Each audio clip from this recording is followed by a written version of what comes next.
Bang Dream Ave Mujica anime stress. Setiap minggu nontonnya selalu ada hal yang ngebikin gua kesel. Dan ini video review, video cerita pengalaman gua. Perasaan nonton ini anime per minggu. Jujur dari pertama ngikutin series anime Bang Dream, mau series yang Pramaigo yang simple terus Maigo yang bagi gua ceritanya kompleks dan dramatis banget, gua nggak expect dikasih series anime drama yang lebih kompleks dari Maigo di Ave Mujica ini. Emang bukan ekspektasi gue sih dapat drama segila Ave Mujica ini di series yang terkenalnya itu sama cewek-cewek cute lah, doing cute things or something gitu lah. Tapi gue nggak bakal komplain banyak sih gitu, karena ya in general gue suka banget lah sama apa yang ditawarkan Ave Mujica ini gitu, dengan segala kompleksitas yang ada di dalamnya. Walaupun perlu diakuin juga sebenarnya kalau dibandingin Maigo, gue lebih suka Maigo gitu. Dan buat Ave Mujica overall bagus banget. Cuman kritik terbesar gue ke Ave Mujica ini mungkin kalau istilahnya masakannya mungkin agak kematangan aja. Tapi gue apresiasi konsepnya yang berusaha menaikkan intensitas apa yang ditawarkan di cerita aja gitu. Dan jujur ini anime sering kali ngebikin gue mempertanyakan pola pikir gue juga. Apakah gue cukup kritis buat memahami ceritanya? Apakah literasi media gue juga bagus buat paham ceritanya? Apakah gue bener paham sama karakternya? Pokok ini acara yang gue rasa bikin overthinking. Tapi itulah yang ngebikin gue suka sama series ini, overthinkingnya gitu. Gue nggak tahu sih mau ngomong apa sih di pembuka yang aneh ini. Pokok itulah intinya gitu. Jadi langsung aja gue bahas first halfnya. Sebelum itu ya gue mau kasih tahu prosedur standar lah, spoiler warning Ave Mujica gitu-gitu ya. Dan kalau lu pengen lihat gue review Bang Dream yang lain ya, video Maigo gue ada di sini, lu klik aja linknya tuh di pojok kanan atas. Dan kalau misalnya series Bang Dream Pramaigo gitu sampai Morphonication ini juga linknya di pojok kanan atas. First half cerita gue nangkep setting gitu pas band Ave Mujica udah terbentuk gitu, dan gapnya dari episode 13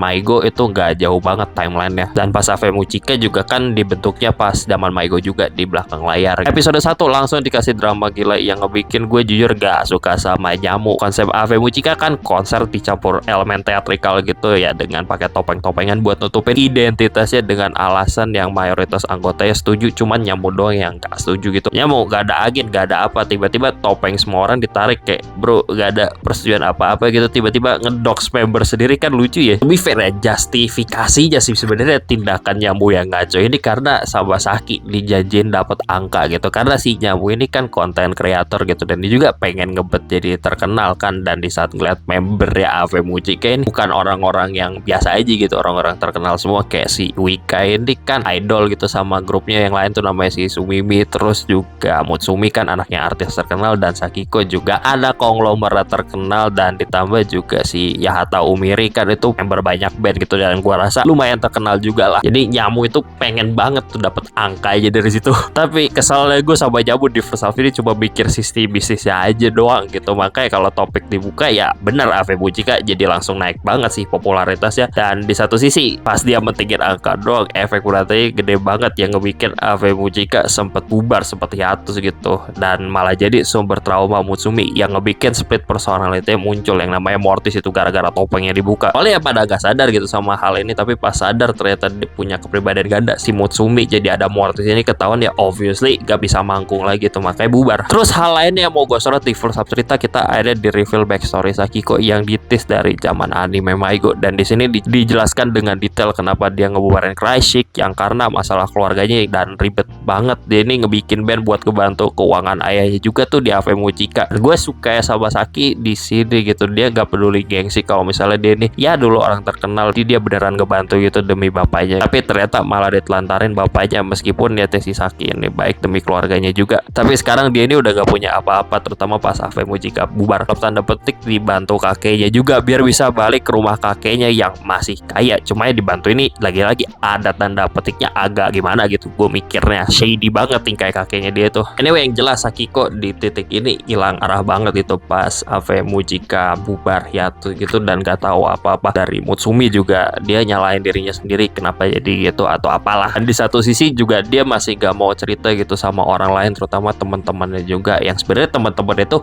nge-reach dia banget gitu, kayak siapa tuh si Tomori juga nge-reach dia banget, bahkan Anon juga yang gak deket sama dia juga ya nge-reach si Sakiko ini gitu, yang sampai ngejar masuk ke dalam mobilnya tuh, gila kan. Dan di satu sisi Soyo juga sadar si Mutsumi ini ada kenapa-kenapa gitu pas ngeliat dia di sekolah. Akhirnya Soyo nyamperin rumahnya Mutsumi dan akhirnya ketemu Mortis gitu, bongkar tuh semua masalah Kreisik sampai Ave Mujica ke Soyo, dan orang Maigos gue jadi tahu tuh, semuanya pada tahu dan beneran pengen ngebantu Saki sama Mutsumi sampai dibawa ke kafe langganan tempat biasa latihan. Dan si Mutsumi ini sebenarnya rebutan sama Mortis yang gila banget, episode itu macam Moon Knight tuh. Ini bagi gue jujur ya agak ironis dikit. Ave Mujica orang-orangnya kayak gak ada yang nyamperin Mutsumi sama Saki gitu, kayak ya ngejauh semua, gak nanyain kabar atau apa. Malah yang disakitin Saki sama Mutsumi, yang orang-orang Kreisik dulu yang ada di Maigo itu malah ngebantuin duluan gitu. Jadi ya ironis aja sih di situ. Bahkan Anon aja yang orang luar circle Kreisik itu ngebantu juga. Jadi kayak ini orang-orang Ave Mujica kemana ya? Emang karena dibentuknya juga bandnya aneh juga sih, beneran pure buat bisnis, jadi membernya kagak ada yang deket tuh. Bondingnya sama dengan nol Ave Mujica ini pas di titik ini loh, di titik cerita ini. Akhirnya di first half cerita kita dikasih episode reunion Kreisik yang ngasih konklusi ke band Kreisik kalau bandnya udah bubar, dan akhirnya pada bisa berdamai sama masa lalunya semua biar bisa fokus ke masa depan. Dan yang ngasih waktu gitu, ngasih panggung buat mereka itu cewek gua Ano Tokyo minjemin gitarnya ke Mutsumi dan nyuruh pakai waktu Maigo Gladi buat reunian, nyetel Haruhikage lagi tapi Soyo gak ngamuk. Anyway, opini gue ke first half-nya ya mayan intens banget, lebih naik dari Maigo gitu, dramanya mayan kena dan karakternya tuh udah lebih nyasar daripada band kesasar. Jadi nyasar sejasar-nyasarnya, bahkan ya nyasarnya nyasar sampai bikin gila beneran. Gue nonton Maigo itu kayak orang-orang trauma berdamping gitu, healing bersama. Orang-orang Ave Mujica ini malah adu-aduan gitu gak sih, trauma ke satu sama lain gitu, jadi biar gila-gila semuanya. Terus ya first impression gue ke cerita aja gitu ke band Ave Mujica, ya ini band yang dibentuk buat alasan kompetitif gitu, jadi band dengan debut tercepat buat bisnis gitu-gitu lah. Dan kalau dipikir-pikir sebenarnya Ave Mujica ini kayak yang cinta sama band itu dari awal terbentuk kurang gitu loh.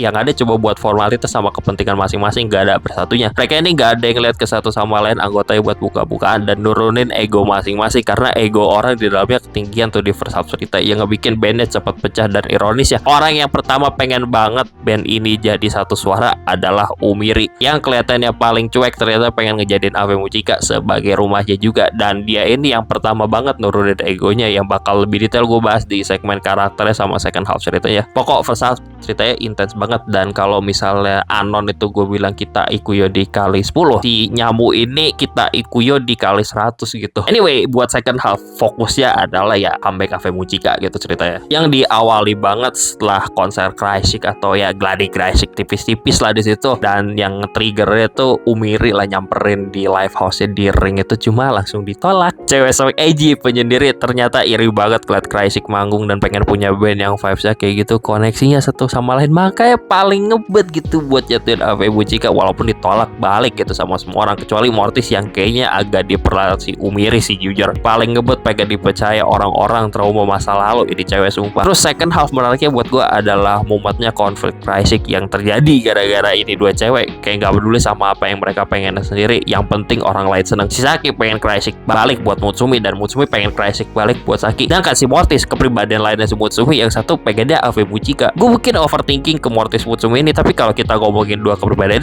ini, gue ngerasa Mutsumi ini adalah representasi kepribadian dia yang selfless gitu. Selflessnya saking selflessnya yang merusak dirinya sendiri. Dan kan kalau Mortis ini representasi keinginan egoisnya si karakter Mutsumi ini. Dan itu interpretasi gue tentang hubungan Mutsumi sama Mortis ini. Di bagian ini juga ditunjukin intrusive thoughts ya Wika, yang tiba-tiba somehow kita dikasih lihat Wika tiba-tiba ngedorong si Mutsumi itu kayak random banget. Kasihan itu badannya, dia kalau beneran didorong udah 2 kali kan jatuh dari tangga. Gue paham sih gitu loh kenapa tingkahnya si Wika di sini tuh kayak gitu, karena awalnya diajakin ngeband terus pas bandnya bubar terus ngeliat si Saki ngeband lagi gitu sama band yang lain. Ya, gue paham sih kan kesannya kayak agak dibuang gitu. Tapi jujur ya, arah sosialnya dia agak freak juga gitu, kayak pas ditikin dia nyari baju Ave Mujica gitu, tanpa nemu baju Ave Mujica dia nanya baju Saki pada, dan baju Saki kok dijadiin kayak guling, dijadiin kayak Dakimakura dipeluk gitu. Pas tidur kayak ini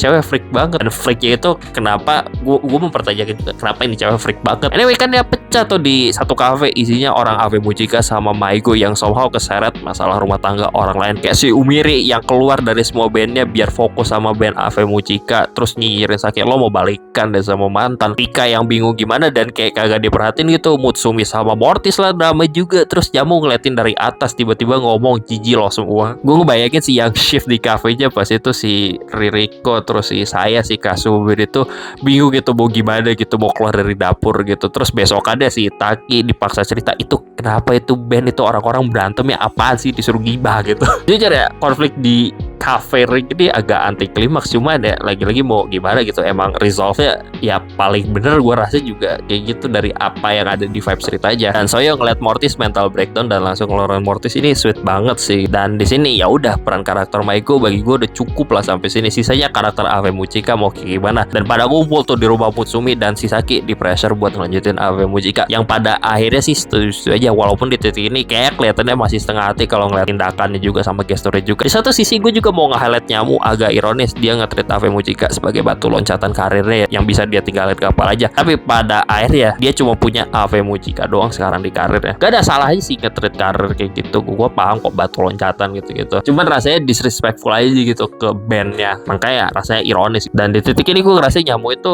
main desperate gitu sama kerjaannya, kagak ada yang lancar gitu. Dan gue rasa ya dia ini ada agak iri lah gitu sama si Mutsumi ini sama si Mortis juga. Yang Mutsumi Mortis ini yang dia rasa genius gitu, apalagi kalau tentang dunia actingan, dunia entertainment industri. Ini probably ya kasus dimana kerja keras sama talent, dan Nyamu ngerasa kerja kerasnya itu gak sebanding sama talent natural yang dimiliki si Mutsumi Mortis ini. Dan hasilnya dengan segala kegilaan, dengan segala obsesinya si Nyamu ini, somehow ya dia beneran nge-acknowledge Mortis kayak out of pocket banget bang. Kayak entah gue nangkep dia ini ngomong gini apaan artinya, kayak kagum, ngefans dan emang cinta atau apa gue nggak tahu, emang gila aja sih. Tapi make sense gitu dengan segala tindakan dia Nyamu ini. Anyway, pokoknya yang jelas bandnya comeback lah, tapi comebacknya rasanya aneh banget, rasanya kayak kepaksa jadi ngeband semua. Gue nonton di bagian ini rasanya gimana gitu, ini tuh equivalent episode Utakotobo yang Maigo tapi orangnya kerasa gak nyatu semua. Kayak lo liat Uika ngeliat Sakiko rasanya aneh banget, gak ada tatapan samsak, dan satu-satunya hal yang nyatu cuma Mortis sama Mutsumi yang jadi satu, udah itu kepribadiannya. Rasanya nggak nyaman plus, dan nggak nyaman itu kejawab di akhir episode. Nah, tiba-tiba tuh pas kelar manggung kakeknya Saki nyamperin tuh pas si Saki lagi jalan sama si Uika. Ternyata kakeknya nyeletuk si Uika bukan dipanggil Uika, malah dipanggilnya Hatsune gitu. Jadi kayak ternyata si Uika yang nama asli Hatsune ini anaknya kakeknya si Saki yang sangat amat gak tanggung jawab dan takut sama konsekuensi tindakannya. Dan secara garis keluarga Hatsune ini bibinya Saki ini Jojo part 4 ini kayak Josuke sama Jotaro. Terus juga si Hatsune ini colong identitas Uika yang merupakan adanya juga buat jadi idol biar bisa ketemu Saki di Tokyo. Dan somehow kalau interpretasi clue yang ada di episode reveal backstory-nya, semua kejadian crisis bapaknya Saki miskin gara-gara ada andil Hatsune secara gak langsung gitu ya. Mungkin ya lagi-lagi ini juga gara-gara si kakeknya Sakiko gitu yang berusaha nutupin keadaan si Hatsune ini kalau ada related ke keluarga Togawa. Jujur backstory-nya sih nambahin kompleksitas karakter Uika Hatsune ini sih buat gue pribadi, yang beneran dibuang sama semua orang yang ada di dunia. Dan pas pertama kali ketemu Saki di malam hari ngeliatin bintang gitu, itu pertama kali dia ditreat sebagai manusia gitu. Dan makanya sih sebenarnya ya make sense juga sih obsesi dia ke Saki secara berlebihan gitu-gitu ya. Gue paham gitu karena pertama kali dia ditreat kayak gitu lah, ditreat kayak orang normal gitu. Karena Saki ini dari itu semua kayak ngisi kekosongan hati yang gak pernah dia dapatkan dari masa kecil gitu. Makanya pengen ketemu Saki gitu, ngebet banget. Anyway, directing wise gue suka banget sama episode reveal yang awalnya jujur gue gak suka, tapi kalau dipikir-pikir kalau misalnya kita ngomongin directing gue suka banget. Dan yang bikin gue gak suka sih sebenarnya bukan karena backstory-nya, tapi gue gak suka eksekusinya aja yang bagi gue itu kurang gitu, yang ntar gue jelasin di bagian karakter si Uika Hatsune ini. Pokoknya yang jelas itu ya gue benci banget sama kakeknya Sakiko ini. Tiba-tiba itu dipaksa pindah sekolah tuh si Saki aja gitu buat tutupin kesalahan masa lalunya gitu, Saki Gensukiro atau apa. Akhirnya Saki sih membangkang gitu dan nyamperin Hatsune sendiri ke pulau kampung halamannya si Hatsune itu dan mutusin buat maksa gitu ngajak dia balik ke Tokyo. Dan akhirnya juga dia ninggalin kakeknya yang takut kehilangan power Togawa, dan Saki nggak peduli sama power Togawa itu. Gue suka sih sama karakter development Saki di sini. Akhirnya dia bisa menerima segala kesalahan yang dilakukan dirinya. Dia ngebikin dirinya terantai di Ave Mujica dan sekarang berani bertingkat buat menghadapi masalahnya yang sebenarnya sih masalah itu kayak ya udah gue lupain aja, tapi nggak apa-apa deh, itu urusan belakang, kita maju bersama aja dulu deh. Anyway, terakhir konklusi cerita ya Ave Mujica jujur buat gue pribadi agak aneh, tapi lagi-lagi masih fit lah, masih cocok gitu sama apa yang dibawakan.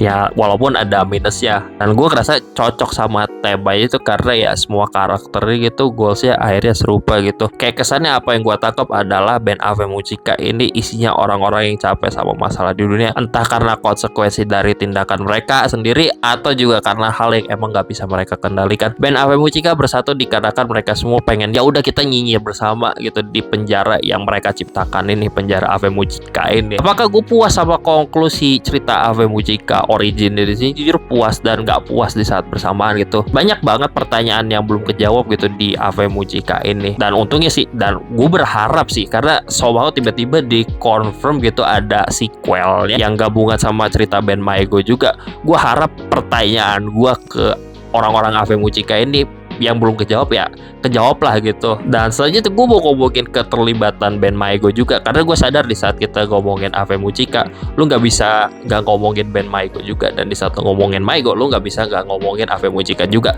karena dua band ini saling berkesinambungan, saling berkaitan. Apalagi kalau kita ngomongin Crazy Connection gitu-gitu lah. Member Maigo ini punya andil besar sih dalam penyelesaian konflik band Ave Mujica. Soalnya rasa porsinya oke sih, karena di sini bukan cerita yang Maigo gitu, tapi di sini cerita originnya Ave Mujica. Makanya screen time Maigo juga dikit, walaupun gue kerasa ya oke, tapi jumlahnya kadang gue kerasa kayak terlalu banyak gitu loh andil Maigo buat menyelesaikan konflik Ave Mujica gitu. Makanya impactnya kerasa gede banget buat plot sumpah. Anyway, tadi gue udah nyenggol Maigo tipis-tipis, dan selanjutnya ini mungkin segmen gue yang paling banyak. Gue mau nyinyirin karakter Ave Mujica satu persatu gitu, dengan segala kekurangan dan kelebihannya, dan apa yang gue rasa menjadi poin utama dari karakter ini. Rada asbun gitu, karena band Ave Mujica ini band disfungsional yang tiap membernya gue rasa punya masalah mental masing-masing sih. Jadi ini rada asbun, dan kalau misalnya ada psikolog yang lebih paham ginian dari gue ya udah silahkan deh lu wibu psikolog nonton Ave Mujica, mungkin lebih ngerti deh. Ini pertama gue mau ngomongin Yu Tenji Nyamu. Nyamu ini gue akuin sebagai impact karakter di seriesnya yang screen time kurang, tapi di saat kita ngomongin progress plot dia ini punya kontribusi yang gede gitu buat gerakin plot cerita. Contohnya dia adalah yang menjadi trigger plot Ave Mujica buat ngebuka topeng pas awal cerita. Terus di second half juga dia menjadi trigger Saki balik ke Ave Mujica dengan kata-katanya pas di rumah Mutsumi, sama yang ngirim lirik lagu yang ditulis Uika, walaupun si Uika masih mikir dua kali tuh liriknya buat dipikir atau kagak. Jujur ya, Nyamu ini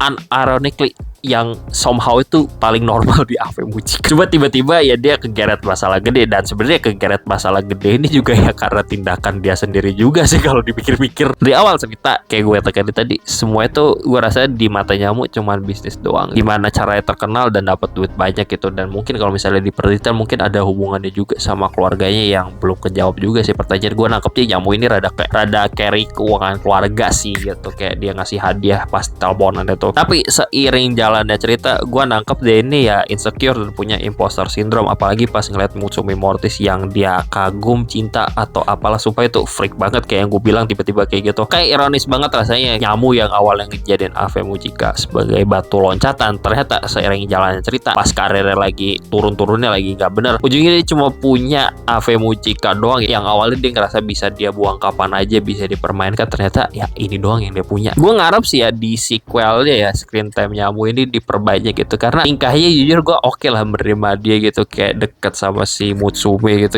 Cuma rasanya kayak gue pengen beneran dia ngeliat akhirnya settle sama anggota Ave Mujica lainnya gitu loh, beneran baikan atau apalah gitu, karena kayaknya masih ada beef lah tipis-tipis. Dan karena tingkahnya juga ya sesi banget sih si Nyamu ini, tapi sesinya Nyamu yang ngebikin Nyamu itu Nyamu sih buat gue, jadi jangan dihilangin lah gitu. Itu gemes sih, tapi in a good way sama in a bad way juga sih buat gue. Dan selanjutnya gue mau ngomongin Yata Umiri. Sama kayak Nyamu sih, Yata Umiri ini sebenarnya ya impact karakter juga yang screen time-nya dikit tapi punya andil buat penggerak plot juga. Umiri ini salah satu karakter yang gue rasa lumayan menarik gitu development-nya, karena development ini yang bisa disebut gap development lah gitu, kayak gap moe lah kalau nggak salah tuh bahasa kerennya atau apalah. Ngebikin karakter ini development-nya lucu sih buat gue, dan lucunya karena dia ini gimmicknya girl boss, si paling cool dan si paling cuek, ternyata ya dia ini sebenarnya paling peduli dan paling ngebut Ave Mujica comeback. Kayak dia ini yang pertama inisiasi, please ayo comeback Ave Mujica abis salting ngeliat koreksi crash gitu. Sedangkan itu tadi yang ngegerakin plot second halfnya juga, dan dia ngerekrut orang-orang, bahkan Mortis aja kayak diperalat kayak sumpah itu buat latihan gitar biar bisa bikin Ave Mujica comeback lah. Jadi kayak ngaco juga sih, twisted sih orang yang ada kepribadian ganda diperalatnya kayak gini sih. Dan saltinya sok-sokan gak peduli gitu ya karena trauma di masa lalu juga, itu ya ditelantarin gitu sama bandnya dulu pas masih bocah, yang ngerasa dia harus bikin jarak sama orang lain dan gak mau terlalu dekat sama orang lain, padahal dia pengen banget itu deket sama orang lain. Lagi Umiri ini sama kayak Jamu, gue ngarep di sequelnya ya screen time dia diperbanyak aja sih. Dengan screen time banyak gue rasa karakternya bisa lebih diperdalam aja sih. Gue pengen banget sih ngeliat image coolnya si Umiri ini tambah hancur sumpah. Selanjutnya gue mau bahas Misumi Uika, atau bisa kita sebut Hatsune lah di sini. Sama gue nangkepnya Uika ini dilupain, dan kayak kasihannya gue ke dia gara-gara ngeliat Sakiko sebagai orang yang penting banget buat dia, tapi Sakiko dari pergerakannya gak terlalu mandang dia gitu. Uika ini pengen banget deket sama Saki, tapi pas Uika ngedeketin Saki malah ngejauh gitu Saki. Jadi Uika ngerasa kalau Saki nganggep dia ini gak terlalu penting. Mentalnya pecah pas ketemuan Anon di cafe pas Saki ngomong katanya mau ngebalikin Crushik lagi. Kayak dia jadi kerasa ditinggalin Saki, terus kaget pas ketemuan Tomori bareng Mutsumi. Intrusive thought-nya dia ditunjukin tuh ngedorong bocah, dan jujur bikin gua agak ngeri. Tapi di satu sisi juga ya agak kasihan sih gitu, punya pikiran ngaco. Dia di satu sisi gue juga gak bakal mungkirin gue juga punya intrusive thought ngaco gitu di saat gue berada di situasi ngaco juga sih. Dan gue gak expect aja gitu Backdream Ave Mujica nunjukin intrusive thought orang kayak gini gitu, yang gue patut salut lah gitu. Karena gini itu biasanya di anime psychological, dan tapi ya Ave Mujica juga anime psychological. Lu paham lah maksud gue apa? Apa ya, perasaan si Uika ini di titik ini kayak parasosial banget, one sided banget sih gue nangkepnya. Di satu sisi pun pas Ave Mujica bubar, somehow dia pasif banget, gak ada ngejar-ngejarnya, gak berusaha nyari pas hilang, tapi muncul pas dikejar kayak jadi kayak gitu. Gue mempertanyakan, tapi ini sebenarnya juga make sense gitu dari build up cerita aja gitu, yang kita dikasih tahu awalnya kan si Saki ini teman masa kecilnya Uika gitu loh, pas lagi di rumah resortnya di pulau. Tapi kalau dipikir-pikir gitu sebenarnya Uika ini bukan yang deket banget sama Saki gitu, kayak teman masa kecil lu yang udah lost contact lama terus tiba-tiba ketemuan lagi, jadi udah renggang banget. Cuma apa gitu loh yang ngebikin si Uika ini punya obsesi pengen banget deket sama Saki itu apa, dan ternyata obsesi pengen deket sama Saki itu ya kejawab gitu di backstory-nya dia, yang nama aslinya itu Hatsune. Yang gue bilang tadi, Hatsune ini kan anaknya kakeknya si Saki gitu, dan kakeknya Saki ini gak tanggung jawab sama sekali, nutup-nutupin gitu, takut banget sama konsekuensi one night stand-nya dia. Dan si Hatsune ini kan nyolong identitas Uika yang asli gitu loh. Anyway, poin yang mau gue kritisin sih buat backstory-nya ini, sebenarnya gue gak mau ngekritisin backstory ya amat gitu, karena backstory-nya itu beneran nambah kompleksitas karakter si Hatsune ini, dan masuk akal buat konteks apa yang ada dalam ceritanya gitu. Gue sebenarnya gak suka aja sih sama eksekusinya gitu pas di reveal, kayak tiba-tiba aja dengan foreshadowing yang gue rasa kurang memadai. Gue gak suka sama eksekusinya yang reveal kalau misalnya dia keluarga Togawa lah, dia anak Haru yang nyolong identitas adiknya. Kesannya dilakukan buat shock value aja, walaupun make sense buat ceritanya kenapa kayak gini. Kesan shock value karena clue yang disampaikan berkaitan tentang koneksi Hatsune ke keluarga Togawa, sama tentang dia punya saudara kandung yang mirip sama dia, itu minim banget clue foreshadowingnya. Mungkin kalau buat koneksi ke keluarga Togawa gue masih bisa menerima, karena ada beberapa bagian yang dia nanya tentang Ave Mujica ke staff agensi, tapi ya dihalangi sama Sadaharu juga, dan pas reveal kayak lebih gampang nerimanya timbang pas reveal kalau misalnya dia ini punya adik yang mirip sama dia dan nyolong identitas Uika. Gue gak suka karena clue-nya gue rasa minim banget ke hal ini, dan walaupun emang ada clue-nya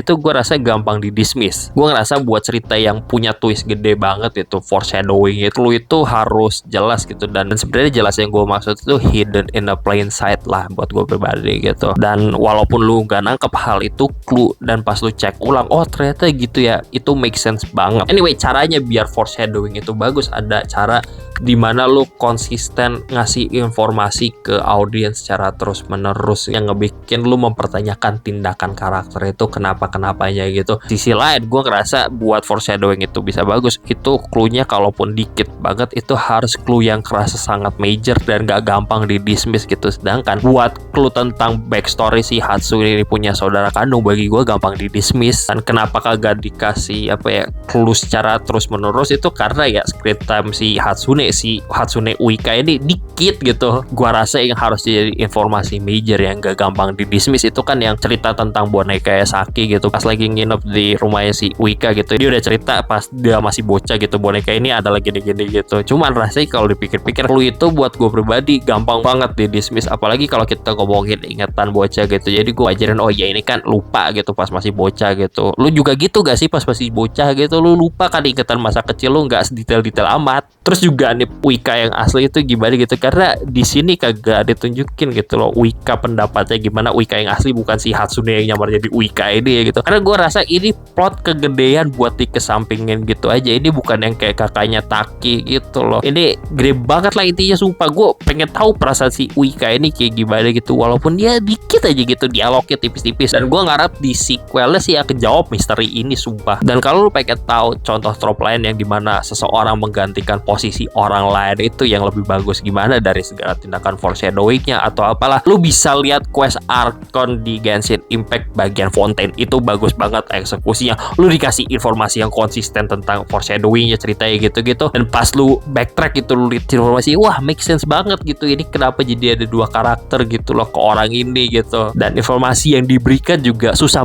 banget buat di dismiss. Jadi pas di reveal si orang ini ternyata gitu, oke gitu, gue gampang terimanya. Anyway gitu sih komplain gue yang panjang banget sih ke backstory si Hatsune ini, yang gue rasa konsepnya bagus gitu, apa yang pengen disampaikan bagus dan menambah kompleksitas karakter si Hatsune yang nyamar jadi Wika ini.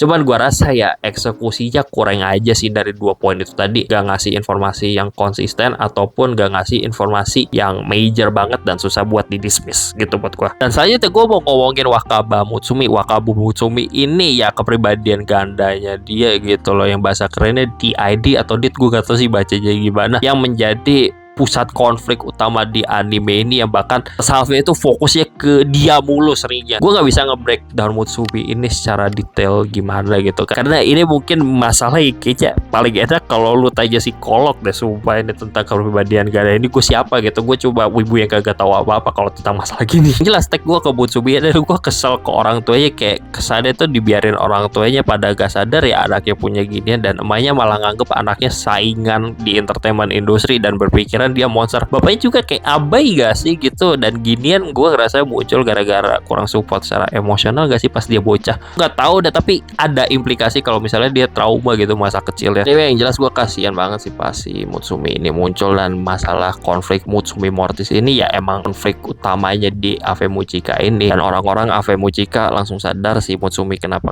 akhirnya ya bandnya jadi hiatus gitu, jadi bubar dulu. Dan mungkin ironisnya ya sebenarnya sih orang-orang Ave Muchika ini sadar si Mutsumi ini kenapa langsung gitu pas ada kejadian dia saksikan langsung, dan juga Soyo juga ngerasain gitu si Mutsumi ini ada kenapa gitu secara langsung gitu, kayak orang-orang Maigo juga sadar. Jadi gue mempertanyakan kayak orang tuanya yang hidup sama anaknya sendiri gak sadar apa sih kenapa.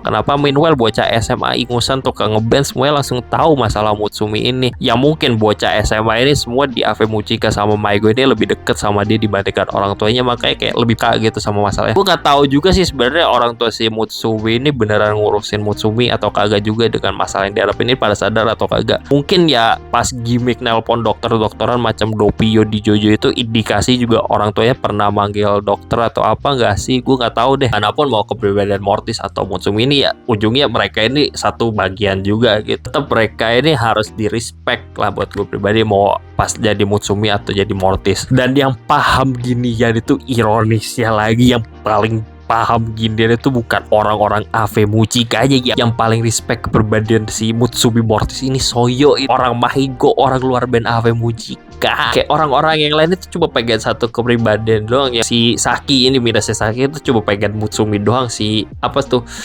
Umiri juga memperalat si Mortis, dan sedangkan Soyo nerima kedua aja gitu, mau pas jadi Mutsumi ataupun jadi Mortis gitu, yang genuinely peduli. Prop ke Soyo sih yang tingkah keibuannya yang ada di Maigo yang dipakai buat manipulasi orang, sekarang beneran jadi ibu banget lah gitu pas meluk Mortis, yang kelihatan concern banget itu pas si Mortis breakdown. Karakter development lah Soyo gitu, gue suka.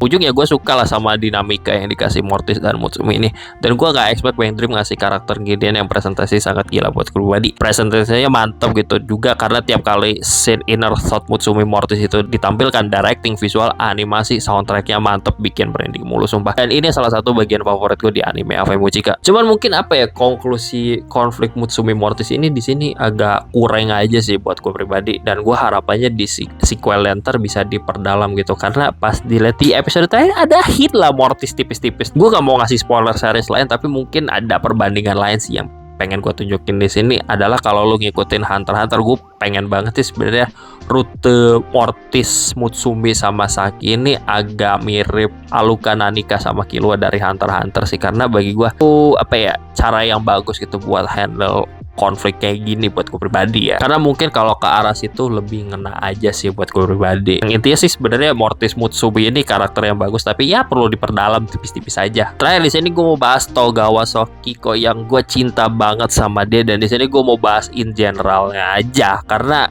Togawa Sakiko ini saking cintanya gue juga bikin video tentang dia sendiri gitu yang entar lah bisa lu lihat gitu. Anyway, Saki ini sebenarnya gue ngerasa karakter tragis banget juga sih. Sebenarnya kalau dipikir-pikir juga karakter AV Muchika ini tragis in their own way juga sih. Cuma Saki ini ya main tragis juga sih. Dengan segala beban yang dia bawa, akhirnya beban tersebut juga mempengaruhi cara dia mengambil keputusan dari tindakan yang dia lakukan. Yang tindakan dia lakukan sih banyak tindakan ngaco aja juga. Tapi bro, perjalanan Saki sebagai karakter itu bagus banget buat gue, sampai akhirnya bisa berdiri sendiri dan mau menghadapi kesalahan yang dia lakukan di masa lalu, yang dia ini berusaha banget memperbaiki hal tersebut. Dia karakter yang kuat banget buat gue dengan segala beban yang dia lalui, dan ujungnya gue ngerasa ini Saki salah satu karakter yang gue rasa overall paling komplit ceritanya buat gue pribadi. Emang ada hal yang perlu diperdalam, tapi itu gue rasa dikit banget. Obviously cerita dia paling komplit karena ya setup Saki ini paling panjang sendiri gitu dibandingkan AV Muchika lainnya, karena setup dia dari anime Maigo gitu. Dan kalau lu bandingin sama case AV Muchika lain, Ki sama Mutsumi ini ya paling ngasih konflik di cerita anime Maigo. Cuma role-nya yang ngasih konflik di Maigo itu kalau dibandingin Mutsumi ya Saki ini lebih banyak gitu kontribusinya, makanya setupnya paling panjang gitu. Dan di anime AV Muchika gue ngerasa konsekuensi dari tindakan yang dia lakukan di series anime Maigo gitu yang harus dihadapi, karena dia dalam tanda petik di penjara ya main AV Muchika ini. Overall source gue sih bener ujungnya semua karakter AV Muchika ini bener ya anak SMA yang tiba-tiba punya beban luar biasa aja sih. Dan beban luar biasa itu seringkali di luar kendali mereka juga, ngebikin mereka melakukan tindakan yang di luar nalar yang sangat amat ngaco juga. Yes, mungkin di awal cerita banyak banget karakter yang gue sangat benci gitu, bahkan gue nggak suka kayak Nyamu. Cuma seiring jalannya cerita gue nggak bisa benci sepenuhnya sama karakter di AV Muchika ini, karena ya gue paham gitu struggle-nya masing-masing itu kayak gimana. Apalagi kalau kita ngeliat konteksnya lagi, mereka ini bocah SMA. Ujungnya secara keseluruhan gue cuma pengen sih AV Muchika ini ya mereka bisa happy bersama aja. Dan ini cerita yang lagi-lagi gue tekenin gak bisa lihat hitam putih gitu. Gue bisa menyalahkan mereka semua karena semua tindakan mereka nggak sepenuhnya benar, bahkan banyak salah. Cuma di saat lu berusaha memahami mereka gitu, kenapa kayak gini karakternya, hasilnya kayak tiap karakter juga punya justifikasi tertentu kenapa tindakannya kayak gitu, dan kenapa karakternya punya mental seperti itu yang ngebikin lagi-lagi gue nggak bisa ngelihat cerita AV Muchika pakai moral hitam dan putih ini abu-abu banget. Hal itu semua ngebikin gue mengapresiasi apa yang dibawakan cerita AV Muchika dengan segala karakter yang di dalam banget. Jadi please banget kalau ngomongin AV Muchika jangan lihat bener salah secara mutlak gitu, lu harus telaah dikit lah kenapa tindakan karakter yang ngaco kayak gitu. Gak perlu setuju tapi pahami aja. Dan ujungnya itu semua ngebikin gue cinta banget sih sama cast AV Muchika dengan segala tingkah twistednya, dengan segala kekurangan dan kelebihan mereka, dan struggle-nya di dalam cerita itu bagus buat gue. Gue suka banget, gue cinta banget sama 5 cewek di band disfungsional ini. Dan terakhir penutup dari gue, rating AV Muchika adalah 9 dari 10